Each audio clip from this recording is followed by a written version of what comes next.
வாழ்க்கையில் எந்தெந்த விடயங்களையெல்லாம் எடுத்து நடந்து கொள்ளுங்கள் என எமக்கு கட்டளையிட்டுள்ளானோ அந்த விடயங்களை எங்களால் முடிந்த அளவு எடுத்து நடந்து கொள்ளும்படியும், எந்தெந்த விடயங்களையெல்லாம் செய்ய வேண்டாம் தவிர்ந்து கொள்ளுங்கள், விலகிக் கொள்ளுங்கள், விலக்கிக் கொள்ளுங்கள் என எம்மை எச்சரித்துள்ளானோ அந்த விடயங்களை விட்டு முற்றுமுழுதாக ஒதுங்கி தவிர்ந்து நடந்து கொள்ளுமாறு ஆரம்பமாக எனக்கும் அப்பால் உங்களுக்கும் வசியத் என்னும் நற்கட்டளை பிறப்பித்தவனாக இஅ்திகாஃபுடைய நியத்தையும் நினைவூட்டியவனாக இன்றைய ஹுத்பா பிரசங்கத்தினை ஆரம்பம் செய்கின்றேன். பேரன்புக்கும் பெருமதிப்புக்கும் உரிய இஸ்லாமிய சகோதரர்களே, பெரியார்களே, இன்றைய ஹுத்பாவின் தலைப்பாக இஸ்லாத்தின் பார்வையில் தந்தை என்ற ஸ்தானத்தை பெற்றுக்கொண்டவர் எப்படி பார்க்கப்பட வேண்டும், அவருக்கு இஸ்லாம் கொடுத்திருக்கின்ற வரப்பிரசாதங்களும் அவருக்கு வாக்களித்திருக்கின்ற நன்மைகளும் அந்தஸ்துகளும் என்ன என்பதனை பற்றி சில குறிப்புகளை முன்வைக்கலாம் என்று நினைக்கின்றேன். காரணம் என்னவென்றால், உண்மையாக தொடர்ச்சியாக நாம் தாய் தந்தையருக்கு உபகாரம் செய்தல் என்ற தலைப்போடு பல விடயங்களை, பல ஹுத்பாக்களை நாம் கேட்டிருக்கின்றோம்.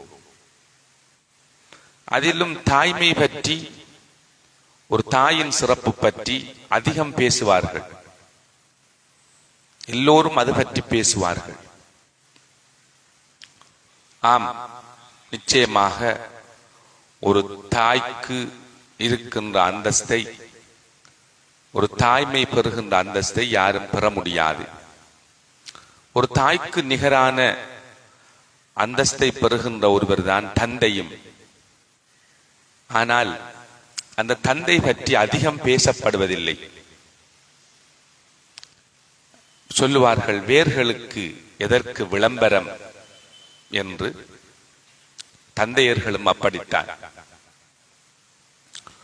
ஒரு மரம் ஓங்கி வளர்ந்து தளிர்த்து தழைத்து பூத்து காய்களையும் கனிகளையும் கொடுக்கின்ற ஒரு விருட்சமாக நிற்பதற்கு காரணம் அதன் வேர்கள் தான். அதுபோன்றுதான் ஒரு குடும்பம் மகிழ்ச்சியாகவும் வெற்றிகரமாகவும் பயணிப்பதற்கான ஆணிவேர் அந்த குடும்பத்தின் தந்தை என்றால் மிகையாகாது. சகோதரர்களே, பெரியார்களே, தன் குடும்பத்திற்காக தன்னை முழுவதுமாக உருக்குலைத்து உருகிக் கொண்டிருக்கின்ற ஒரு ஜீவன் தான் தந்தை. அதற்காக கொடுக்கப்பட்டிருக்கின்ற வெகுமானங்கள் ஒன்றிரண்டல்ல. இஸ்லாம் மிக பெரும் வெகுமானங்களை ஒரு தந்தைக்கு கொடுத்திருக்கின்றது. அதற்கு எடுகோலாக நான் ஒரு சில ஹதீசுகளை மட்டும் இங்கே சுட்டிக்காட்டலாம் என்று நினைக்கின்றேன். இந்த ஹதீஸை கொஞ்சம் பாருங்கள். நபியுல்லாஹி ஸல்லல்லாஹு அலைஹி வஸல்லம் அவர்கள் சொன்னார்கள், ரிதர் ரப் ஃபீ ரிதல் வாலித் வ சுஹ்துர் ரப் ஃபீ சுஹ்தில் வாலித் என்று சொன்னார்கள். அதாவது ரப்புடைய பொருத்தம், அல்லாஹ்வுடைய பொருத்தம் தந்தையின் பொருத்தத்தில் இருக்கின்றது. ரப்புடைய கோபம் ஒரு தந்தையின் கோபத்தில் இருக்கின்றது என்று நாயகம் ஸல்லல்லாஹு அலைஹி வஸல்லம் அவர்கள் சொன்னார்கள். சகோதரர்களே, உன்னிப்பாக கவனமாக கூர்ந்து நாம் அவதானிக்க வேண்டிய ஒரு நபிமொழி. ஒரு மனிதன் தனக்கு அல்லாஹ்வுடைய பொருத்தம் கிட்ட வேண்டும் என்று எண்ணினால் அவனது தந்தையின் பொருத்தத்தை அவன் பெற்றுக்கொள்ள வேண்டும். அவனது தந்தை அவனை சபித்திருக்கின்ற அல்லது கோபமுற்றிருக்கின்ற நிலையில் அல்லாவின் பொருத்தத்தை ஒரு பொழுதும் அடைந்து கொள்ள முடியாது. அவன் இந்த வாழ்க்கையிலும் மறுமையிலும் மறு உலக வாழ்க்கையிலும் வெற்றி அடைய முடியாது. இது இஸ்லாம் எமக்கு மிக தெளிவாக சொல்லுகின்ற விடயம். சகோதரர்களே, இதனை இன்னும் ஒரு ஹதீஸில் நபியுல்லாஹி ஸல்லல்லாஹு அலைஹி வஸல்லம் அவர்கள் மிக தெளிவாக இப்படி சொன்னார்கள். இது தந்தை குறித்து வாலித் என்று இஸ்லாம் அடையாளப்படுத்துகின்ற அல்லது அப் என்று அடையாளப்படுத்துகின்ற தந்தையை குறித்து தனியாக வந்திருக்கின்ற ஹதீஸ்கள் இப்படி சொன்னார்கள். உனது தந்தை யார் தெரியுமா? சுவர்க்க வாயில்களின் மைய வாயில் தான் உனது தந்தை என்று சொன்னார்கள். நீ விரும்பினால் அதனை பாதுகாத்துக்கொள், அல்லது நீ அதனை வீணாக்கி விடு என்று சொன்னார்கள். ஏற்கனவே நான் சொன்ன நபிமொழியை இன்னும் சற்று தெளிவுபடுத்துகின்ற ஒரு நபிமொழிதான் இது. அல்லாஹ்வுடைய பொருத்தம் உனது தந்தையின் பொருத்தத்தில் தான் இருக்கின்றது என்ற ஹதீஸை சற்று விரிவாக சொல்லுகின்ற மற்றும் ஒரு ஹதீஸ் தான் இது. உனது தந்தை சுவர்க்க வாயில்களுள் மைய வாயில் என்று நாயகம் ஸல்லல்லாஹு அலைஹி வஸல்லம் அவர்கள் சொல்லி இருப்பதனூடே உனது சுவர்க்கத்தின் பிரவேசம், உனது சுவர்க்க பிரவேசம் உனது தந்தையை தாண்டி நடைபெற முடியாது.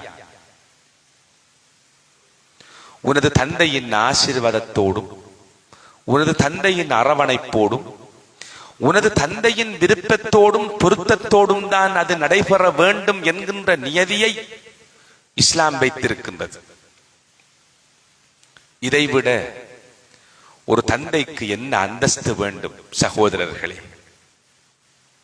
சொன்னார்கள் அந்த ஹதீஸை, மைய வாயில்களுள், அதாவது மைய வாயில் உனது தந்தை, சுவர்க்க வாயில்களின் மைய வாயில் உனது தந்தை என்று சொல்லிவிட்டு பின்பு சொன்ன அந்த எச்சரிக்கும் தொனியில் சொல்லப்பட்ட அந்த வார்த்தைகள் மிக உன்னிப்பாக கவனிக்கத்தக்கது. ஒன்றில் நீ அதனை பாதுகாத்துக்கொள் அல்லது அதனை வீணாக்கி விடு என்று சொன்னார்கள்.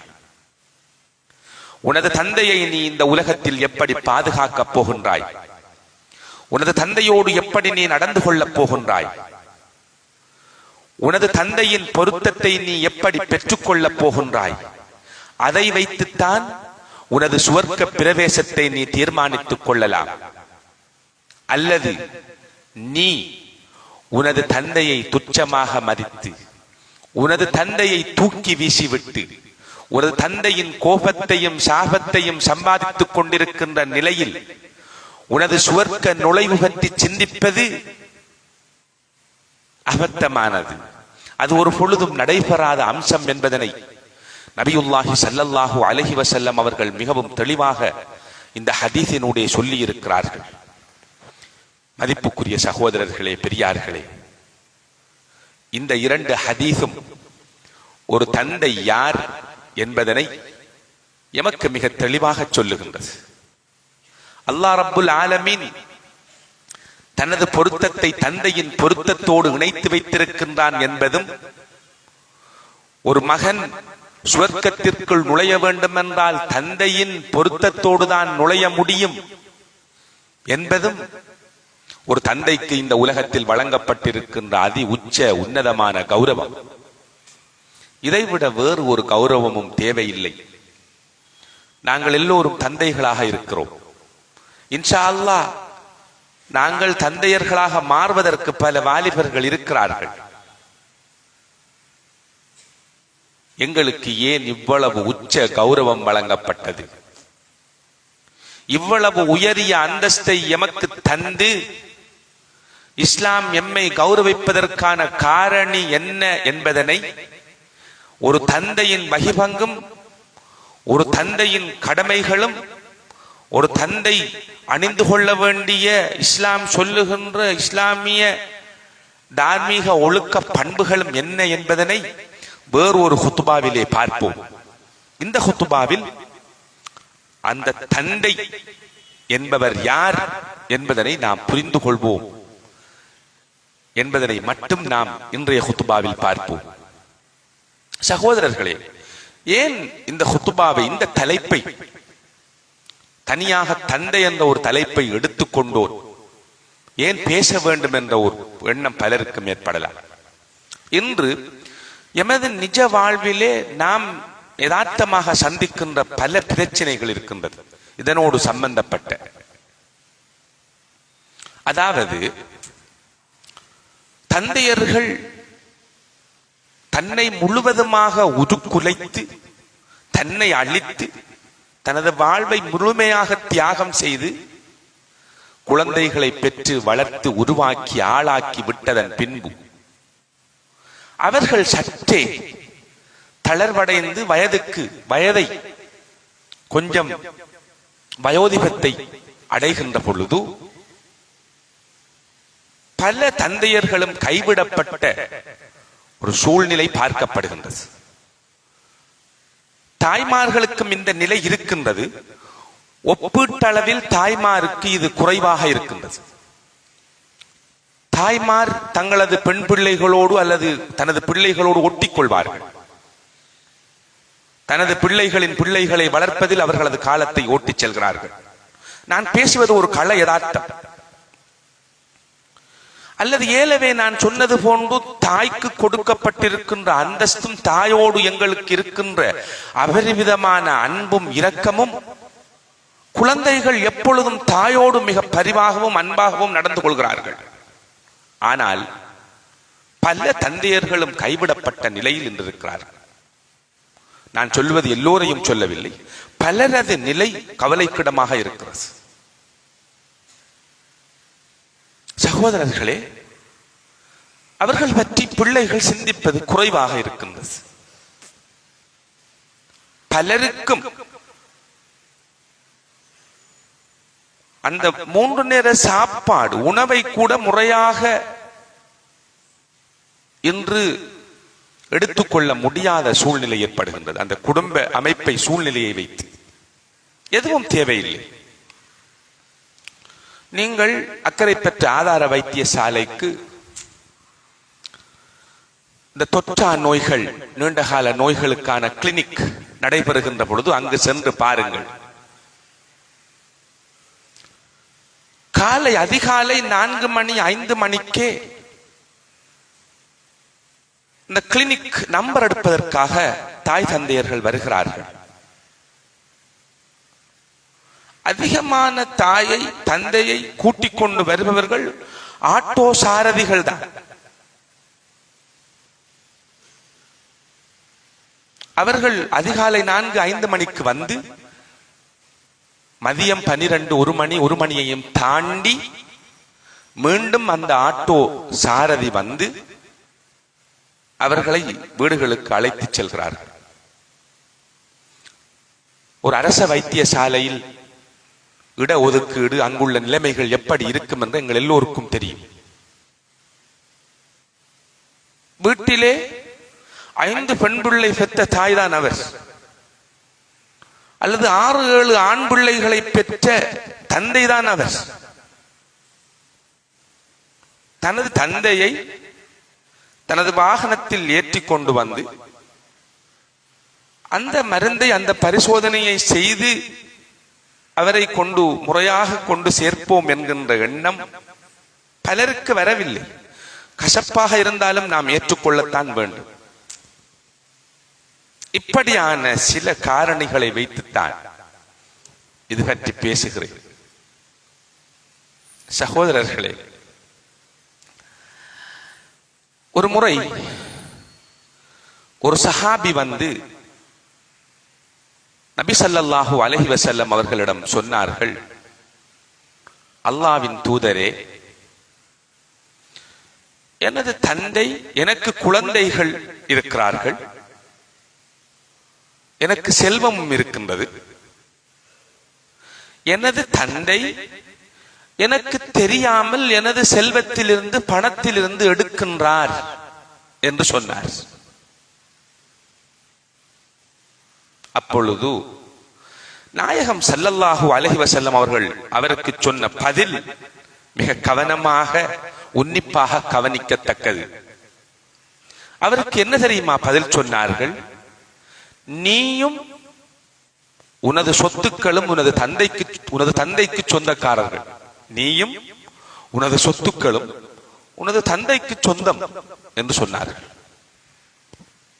சகோதரர்களே, பெரியார்கள், லட்சக்கணக்கிலே மகன் உழைக்கிறான், சம்பாதித்து சாதாரணமாக 20,000 ரியால் சம்பளம் எடுக்கின்ற ஒருவரது சம்பளம் 18-17 லட்சத்தை தாண்டுகின்றதென்றால், உன்னை இந்த நிலைக்கு கொண்டு வருவதற்கு தன்னை உடுக்கி அழித்துக் கொண்ட ஒரு தந்தைக்கு நீ மாதம் அனுப்புகின்ற 10,000 ரூபாய் காசு இருந்தவர்களையும் ஒரு பொழுதும் மறந்துவிடக் கூடாது. வெளிநாடுகளிலே உழைத்து கடற்கரை ஓரங்களிலே பல ஏக்கர்களை வாங்கி அடைத்து தனது தாயையும் தந்தையையும் அங்கு காவலுக்கு அமர்த்தி இருக்கிறார்கள்.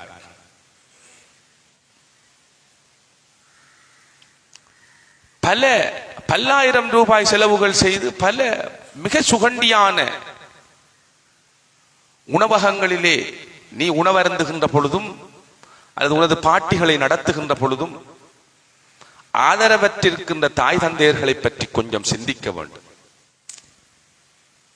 உனது கொடைத்தனத்தையும் வள்ளல்தனத்தையும் காட்டுவதற்கு, பெயருக்காக புகழுக்காக பல லட்சங்களை அள்ளி வீசி பெயரெடுக்கின்ற பொழுது உன்னை தூக்கி வளர்த்த உனது தாய் தந்தையர்கள், உனது குடும்பத்தவர்கள் என்ன நிலையில் இருக்கின்றார்கள் என்பதனை கொஞ்சம் சிந்திக்க வேண்டும். இவைகளெல்லாம் எங்களது வாழ்க்கையில் நாம் சிந்திக்க வேண்டிய அடிப்படையான விடயங்கள். அதற்காகத்தான் சொல்லுகின்றேன். தந்தை யார்? நீ மிக சாதாரணமாக இந்த தொழிலை பெற்றுக் கொண்டாய், இந்த இடத்திற்கு வந்து விட்டாய். நீ இந்த இடத்திற்கு வருவதற்காக தன்னை மூலதனமாக மாய்த்துக் கொண்ட உனது தந்தை அவர் யார் தெரியுமா? நீ எட்டி உதைக்கின்ற பொழுது, நீ குழந்தையாக சிறுவனாக இருந்து எட்டி உதைக்கின்ற பொழுது உனது காலை பிடித்து முத்தமிட்டு அந்த உதையில் பூரிப்படைகின்றவர் உனது தந்தை. நீ தூக்கத்தில் இருக்கின்ற பொழுதே வேலைக்கு சென்று அவர் மீண்டும் வேலையில் இருந்து வருகின்ற பொழுது நீ மீண்டும் உறங்கச் சென்றிருப்பாய். அந்த நேரம் உன்னை எழுப்பி விடாமல் ஒரு முத்தமிட்டு அமைதியாக உறங்குபவர் தான் உனது தந்தை. பிரசவ அறையில் காத்திருக்க துவங்கிய உனது தந்தையின் காத்திருப்பு, நீ உனது பல்கலைக்கழக வாழ்வை முடித்துக் கொண்டு உன்னை கைப்பிடித்து வரும் வரைக்கும் அவரது காத்திருப்பு தொடர்ந்ததை நீ மறந்துவிடக் கூடாது. நீ நல்ல வண்ண வண்ண ஆடைகளை அணிய வேண்டும். இன்றைய நாகரிகமான மிகவும் ஃபேஷனான ஆடைகளை சொல்லி நான் அதனை அணிய வேண்டும் என்று நீ சொன்ன பொழுது, அதை நீ அணிய வேண்டும் என்பதற்காக வாழ்க்கையின் பெரும்பாலான நாட்களை கந்தலான ஆடைகளோடு கழித்தவர் தான் உனது தந்தை. தனக்காக ஒரு ஆடையை கொள்வனவு செய்கின்ற பொழுது அந்த ஆடையின் விலையையும், தனது பிள்ளைகளுக்கு ஒரு ஆடையை கொள்வனவு செய்கின்ற பொழுது அந்த ஆடையின் தரத்தையும் பார்த்து வாங்கி தந்தவர் தான் உனது தந்தை. உனது உயர்வுக்காக ஒரு ராட்டினமாக தன்னை சுற்றி கொண்டவர், இரவு பகலாக சுத்தி அலைந்தவர் தான் தந்தை. படிப்பின் வாசம் கூட தனக்கு தெரியாத நிலையில் தனது மகன் மிக பெரும் ஒரு மேதாவியாக வர வேண்டும், இந்த உலகம் போற்றும் ஒரு கல்விமானாக வர வேண்டும் என்பதற்காக தனது வியர்வையை மூலதனமாக கொட்டி தீர்த்து செலவு செய்து உன்னை வளர்த்து ஆளாக்கியவர்தான் உனது தந்தை என்பதனை நீ மறந்துவிடக் கூடாது. உனது தந்தையின் கால் பாதங்களில் இருக்கின்ற வெடிப்புகளிலும், உனது தந்தையின் கைகளில் புடைத்து நிற்கின்ற நரம்புகளிலும், அவரது தலைமுடிகளில் தென்படுகின்ற அந்த நரையிலும் அவரது உழைப்பின் வரலாறு அமைதியாக தூங்கிக் கொண்டிருக்கின்றது. கொஞ்சம் தட்டிப்பார், அப்பொழுது புரிந்து கொள்ளலாம். மதிப்புக்குரிய சகோதரர்களே, பெற்றோர்கள் எல்லோரும் நாம் மிக கவனமாக சிந்திக்க வேண்டிய ஒரு கட்டாய காலப்பகுதியில் இருக்கின்றோம். முதியோர் இல்லம் வந்துவிட்டது, எங்களது பகுதிகளில் வந்துவிட்டது. அண்மையிலோர் காத்தாங்குடியில் உள்ள ஒரு முதியோர் இல்லத்திற்கு செல்ல கிடைத்தது. சகோதரர்களே, மனவேதனையான செய்திகள், மனதை ரணமாக்கி கொண்டு வர வேண்டிய செய்திகளை அங்கு பார்க்க கிடைக்கின்றது. நாம் மிக கவனமாக சிந்திக்க வேண்டிய காலத்தில் இருக்கின்றோம். நீ சுவர்க்கம் செல்ல வேண்டுமாக இருந்தால், நீ இந்த உலகத்தில் ஆசீர்வதிக்கப்பட்டவனாக, அருள் பெற்றவனாக வாழ வேண்டுமாக இருந்தால், உனது தாயையும் தந்தையையும் உன்னோடு நீ சேர்த்துக்கொள். அவர்களுக்கு அணிவிடை பணிவிடை செய்வதை, அவர்களுக்கு உதவி செய்வதை, அவர்களை உனது கண்ணாக எண்ணி உனது தலைமேல் தூக்கி கொண்டாடுவதை உனக்கு அல்லாஹ் இந்த உலகத்தில் தந்த மிக பெரும் பாக்கியமாக கருதிக்கொள். அதைவிட பாக்கியம் இந்த உலகத்தில் எதுவுமே இருக்க முடியாது. சகோதரர்களே, அண்மையில் சவுதி அரேபியாவிலே ஒரு விசித்திரமான வழக்கு ஒரு நீதிமன்றத்தில் தாக்கல் செய்யப்பட்டது. இது பல அரபு பத்திரிகைகளில் வந்த ஒரு சம்பவம், உண்மையாக நடைபெற்ற ஒரு சம்பவம். 70 வயது நிறைந்த ஒரு மகன் தனது சகோதரனான மூத்த சகோதரன், 80 வயதுகள் நிறைந்த தனது மூத்த சகோதரனுக்கு எதிராக நீதிமன்றத்தில் ஒரு வழக்கை தாக்கல் செய்திருந்தார். அது என்ன வழக்கு என்றால், அவர் அதிலே குறிப்பிட்டிருந்தார், 100 வயதை தாண்டி நிற்கின்ற எனது தந்தையை எனது சகோதரன், அதாவது எனது மூத்த சகோதரன் 40 வருடங்களாக பராமரித்து வருகின்றார். இப்பொழுது எனது தந்தையை பராமரிக்கின்ற அந்த பாக்கியம் எனக்கு கிடைக்க வேண்டும், எனக்கு அந்த சந்தர்ப்பத்தை வாங்கித் தாருங்கள் என்று 70 வயது நிரம்பிய அவரது அந்த மகன் செய்த வழக்கு தாக்கல் செய்திருந்தார். இப்பொழுது இது ஒரு விசித்திரமான வழக்காக இருந்தது. நீதிபதி 2 சகோதரர்களையும் தந்தையையும் நீதிமன்றத்திற்கு எடுத்து விசாரணை செய்ய ஆரம்பித்தார். அவர் கேட்டார், அதாவது வழக்கை தாக்கல் செய்தவர் சொன்னார், 40 வருடமாக எனது மூத்த சகோதரன் எனது தந்தையை பராமரித்து வருகின்றார். அவருக்கும் இப்பொழுது 80 வயதாகிவிட்டது. அவராலும் இப்பொழுது முடியாது. எனக்கு எனது தந்தையை பராமரிக்க சக்தி இருக்கின்றது. அந்த சந்தர்ப்பம் எனக்கு கிடைக்க வேண்டும் என்றுதான் அவர் வேண்டிக் கொண்டார். நீதிபதி இவரது கூற்றை ஏற்றுக்கொண்டு மூத்த சகோதரனிடம் சொன்னார், நீங்கள் உங்களது தந்தையை அவரிடம் ஒப்படைத்து விடுங்கள், அவர் சொல்லுவது நியாயமான காரணம் தானே என்று சொன்னார். ஆனால் மூத்த சகோதரன் மிக பிடிவாதமாக இருந்தார். அவர் சொன்னார், 40 வருடங்களாக நான் எனது தந்தையை பராமரித்து வருகின்றேன். தொடர்ச்சியாக அவரை என்னால் பராமரிக்க முடியும். நான் தான் பராமரிப்பேன். நான் ஒரு பொழுதும் இதனை விட்டுக் கொடுக்க மாட்டேன் என்று சொன்னார். இது பொய்யான விஷயம் அல்ல, நடந்த சம்பவம். நீங்களும் கேள்விப்பட்டிருக்கலாம். நீதிபதிக்கு மிக பெரும் ஒரு தர்ம சங்கடமான நிலையாக மாறிவிட்டது. அப்பொழுது நீதிபதி என்ன செய்தார்? தந்தையிடம் கேட்டார்,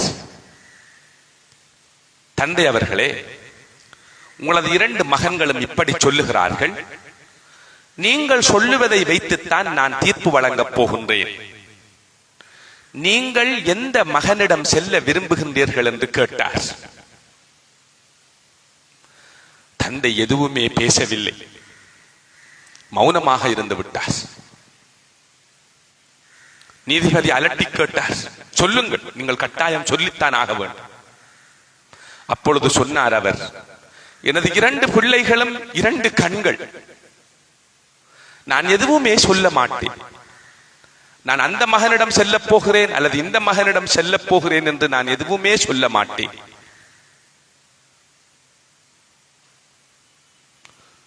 இப்பொழுது நீதிபதி மிக பெரும் தடமாற்றத்தில் நீண்ட நேரம் யோசித்ததற்கு பிற்பாடு இப்படி தீர்ப்பை வழங்குகின்றார். 40 வருடமாக பராமரித்து வருகின்ற மூத்த சகோதரன், அவரும் இப்பொழுது வயோதிபத்தை அடைந்து விட்டதாலும் 40 வருடமாக தொடர்ச்சியாக அவர் பராமரித்து வருவதாலும் அந்த சந்தர்ப்பத்தை தனது இளைய சகோதரனுக்கு கொடுக்குமாறு நீதிபதி உத்தரவிட்டார். சகோதரர்களே, இந்த தீர்ப்பு வெளியானதும் அந்த மூத்த சகோதரன் அந்த நீதிமன்றத்தில் போட்ட சத்தம், அவர் அழுத அழுகையும் அலறலும் ஒட்டுமொத்த நீதிமன்றத்தையும் நடுங்கச் செய்தது. உயிரே போனது போன்று அவர் அலற ஆரம்பித்து விட்டார். எல்லோருக்கும் ஆச்சரியமாக இருந்தது. இப்பொழுது நீதிபதி அவர்கள் அவரை அமைதிப்படுத்திவிட்டு மீண்டும் கேட்டார், நீங்கள் ஏன் இவ்வளவு இதற்காக நீங்கள் அலறுகின்றீர்கள், அழுகின்றீர்கள்? சகோதரர்களே, பெரியார்களே, அதற்கு அவர் சொன்ன பதில் என்ன தெரியுமா? நீங்கள் இந்த உலகத்தில் எதனை எடுத்திருந்தாலும் நான் எதுவுமே செய்திருக்க மாட்டேன். ஆனால் நீங்கள் எனது சுவர்க்க வாசலை அடைத்து விட்டீர்களே, எனது சுவர்க்க வாசலை நீங்கள் அடைத்து விட்டீர்களே, அதனால் தான் அழுகிறேன், அதனால் தான் எனக்கு இந்த ஆதங்கம் என்று சொன்னார். பல அரபு பத்திரிகைகளில் இந்த சம்பவம் வெளியிடப்பட்டது. சமூக வலைத்தளங்களில் கூட இது மொழிமாற்றம் செய்யப்பட்டு பகிரப்பட்டது. சகோதரர்களை, இது பொய்யான கதை அல்ல. சவுதி அரேபியா போன்ற நாடுகளில் இன்றும் இந்த மரபு இருக்கின்றது. சகோதரர்களே, தாயை சந்திக்க சென்றால், தந்தையை சந்திக்க சென்றால், ஒரு மகன் அல்லது தந்தையை கண்டால் உடனடியாக அவர் தலையில் முத்தமிடுவார். அந்த தந்தையின் தலையில் முத்தமிடுவார், கையில் முத்தமிடுவார். சகோதரர்களே, அந்த தாய் அல்லது அந்த தந்தை ஒரு வார்த்தை சொன்னால், எவ்வளவு பெரிய நபராக இருந்தாலும் அதனை அவர்கள் ஒரு பொழுதும் தட்டுவதில்லை. மதிப்புக்குரிய சகோதரர்களே, இன்றைய குத்துபாவின் சாரம் என்னவென்றால், உங்களது தாய் தந்தையர்களை கைவிட்டு விடாதீர்கள். குறிப்பாக கவனிப்பாரற்று அலைகின்ற பல தந்தையர்களின் நிலை மிக கவலைக்கிடமாக இருக்கின்றது. உங்களது தாய்க்கும் தந்தைக்கும் நீங்கள் சேவகம் செய்வதென்பது, நீங்கள் அவர்களுக்காக செலவு செய்வதென்பது இந்த உலகத்தில் அல்லாஹ் உங்களுக்கு தந்திருக்கின்ற மிக பெரும் வரமும் பாக்கியமும். உங்களது சுவர்க்கத்தை நீங்கள் சம்பாதித்துக் கொண்டிருக்கின்றீர்கள். உங்களது தந்தையின் துஆ, நபியுல்லாஹி ஸல்லல்லாஹு அலைஹி வஸல்லம் அவர்கள் சொன்னார்கள், 3 மனிதர்களின் பிரார்த்தனை ஒரு பொழுதும் மறுக்கப்படுவதில்லை. ஒன்று, அநியாயம் செய்யப்பட்டவனின் துஆ. இரண்டாவது, ஒரு பிரயாணியின் துஆ. மூன்றாவது, ஒரு தந்தை தனது மகனுக்காக கேட்கின்ற துஆ.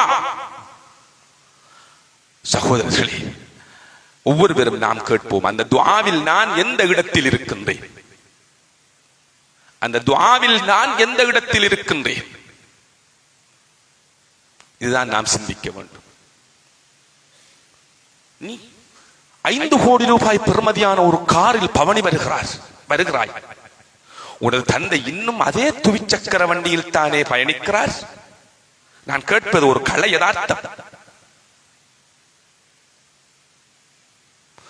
அதே குடிசையில் அல்லது அதே அறையில் அதே வீட்டில் அதே புழுக்கத்தோடு தானே இன்றும் இருக்கிறார்கள். நீ பயணிக்கின்ற இடம், நீ வேலை செய்கின்ற இடம், நீ உறங்குகின்ற இடமெல்லாம் குளிரால் நீ அதனை மிக விலை உயர்ந்த வகையில் நீ அதனை அலங்கரித்து மிகவும் குளிர்ச்சியாக வாழ்கின்ற நீ அவர்களை அப்படித்தானே விட்டு வைத்திருக்கிறாய். சகோதரர்களே, பெரியார்களே, நாம் ஒவ்வொருவரும் சிந்திப்போம். கொஞ்சம் வரலாற்றை பின்னோக்கி பார்ப்போம். கடந்து வந்த எனது நாட்கள், நான் எனக்கு நினைவு தெரிந்த நாளில் இருந்து, எனது தாய் தந்தையின் கைப்பிடித்து பயணிக்க துவங்கிய நாளில் இருந்து இன்று நான் வந்து சேர்ந்திருக்கின்ற இந்த இடம் வரைக்கும் வாழ்க்கையில் நான் சந்தித்துக் கொண்ட எல்லா கட்டங்களையும் கொஞ்சம் நிதானமாக ஒரு இடத்திலிருந்து சிந்திப்போம். குறிப்பாக எமது தந்தை எம்மை வளர்த்தெடுப்பதற்காக செய்த தியாகங்களும் சந்தித்துக் கொண்ட சவால்களும் பட்ட அவமானங்களும் ஒன்றிரண்டல்ல, கொஞ்ச நெஞ்சமல்ல. வல்லவன் அல்லாஹ் எம் அனைவரையும் ஏற்று கபூல் செய்து கொள்வானாக. யா அல்லாஹ், எங்களது பாவங்களை மன்னித்தருள்வாயாக. உனது நல்லடியார்களின் கூட்டத்திலே எங்கள் எல்லோரையும் சேர்த்தருள்வாயாக. ஆமீன் ஆமீன். வஆகிரு தஅவானா அனில் ஹம்துலில்லாஹி ரப்பில் ஆலமீன். அல்ஹம்துலில்லாஹ் அல்ஹம்துலில்லாஹில் லத்தீஃபில் கரீம் அர்-ரഊஃபிர் ரஹீம் அல் அஸீஸில் ஹகீம் الذي هدانا لدين الإسلام وجنبنا طريق الغواية والتأثيم فضلا منه ونعمة والله ذو الفضل العظيم. وأشهد أن لا إله إلا الله وحده لا شريك له وأشهد أن سيدنا مولانا محمدا عبده ورسوله. اللهم صل على سيدنا محمد النبي الأمي وعلى آله وصحبه وسلم. ثم أما بعد، فيا أيها العباد الحاضرين، اتقوا الله حق التقوى. وقال تعالى: أعوذ بالله من الشيطان الرجيم. يا أيها الذين آمنوا اتقوا الله حق تقاته ولا تموتن إلا وأنتم مسلمون. صدق الله المولانا العظيم. بارك الله لي ولكم في القرآن العظيم، ونفعني وإياكم بما فيه من الآيات والذكر الحكيم. أقول قولي هذا وأستغفر الله العظيم الجليل لي ولكم ولسائر المسلمين من كل ذنب فاستغفروه إنه هو الغفور الرحيم.